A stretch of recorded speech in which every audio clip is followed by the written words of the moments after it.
আসসালামু আলাইকুম। আজকে আমরা একটা ওয়ালটন ফ্যানের সার্ভিসিং দেখাবো, যে পাওয়ারটা আসে না, কেন আসে না সেটাই আমরা দেখানোর চেষ্টা করতেছি।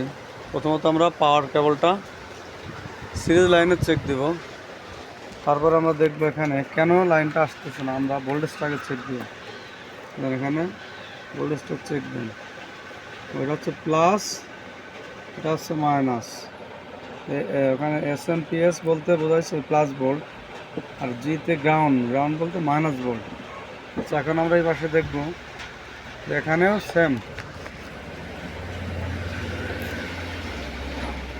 এপাশে ডায়োডের প্লাস, ক্যাপাসিটারের প্লাস, ওই পাশেরটা মাইনাস। তাহলে আমরা এই পাশে দেখবো কি আছে।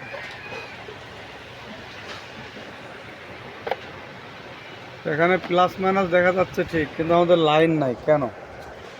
আমরা এখন ওইটা চেক দিয়ে আপনাদেরকে দেখানোর চেষ্টা করছি। এখানে আমরা চেক দেখতে পাচ্ছি যে এইখানে যে মাইনাস ভোল্টটা,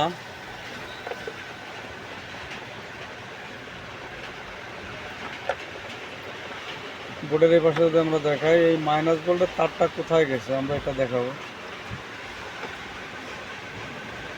এই তারটা দিক দিয়ে আইসা এখানে ঢুকছে, এটা একটু ক্লিয়ার দেখা যাচ্ছে না। তো এখানে দেখেন আমরা এসএমপিএসে ঢুকছে, এই মাইনাস তারটা এখানে এসএমপিএসে মানে উল্টা পড়ছে, যার কারণে আমাদের লাইনটা দেখাচ্ছে না। এখন আমরা এটা কানেকশন ঠিক করব।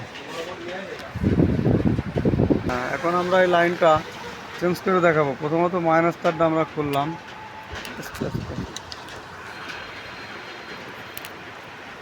শর্ট হয় কেন দুইটা। প্লাস তারটা আমরা এখন ঘুরায় দিয়ে মাইনাসটা ঘুরায় দেব। এখন এইবারে মাইনাসটা মাইনাসে লাগান।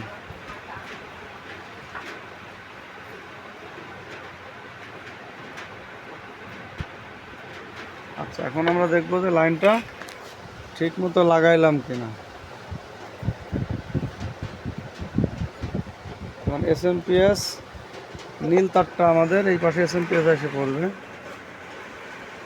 তো এখন আমাদের লাইনটা ঠিক আছে।